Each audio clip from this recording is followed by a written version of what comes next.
এদিকে new York সিটির কুইন্সে বসবাসরত বাংলাদেশিদের উদ্যোগে ব্যতিক্রমী আয়োজনে বাংলা বর্ষবরণ অনুষ্ঠান হয়েছে।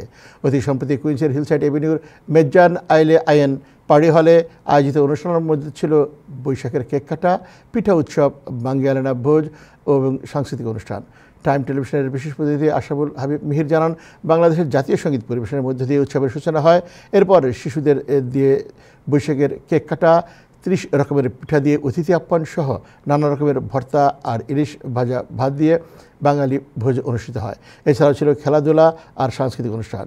এতে শিশুশিল্পী ফারিসা নৃত্য, মাহের আল আবদুল্লাহ আবৃত্তি আর হাসান মাহমুদ, মাসুদ আহমেদ, রাব্বি সাইদ, বিপ্লব সেনগুপ্ত ও সাকিব শামস সঙ্গীত পরিবেশন করেন। পুরস্কার বিতরণের মধ্য দিয়ে অনুষ্ঠানের সমাপ্তি ঘটে।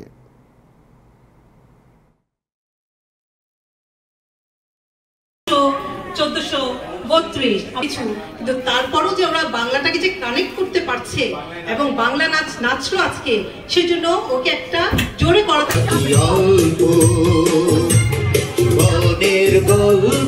কেউ কথা রাখেনি, ছেলেবেলায় এক বষ্টমী তার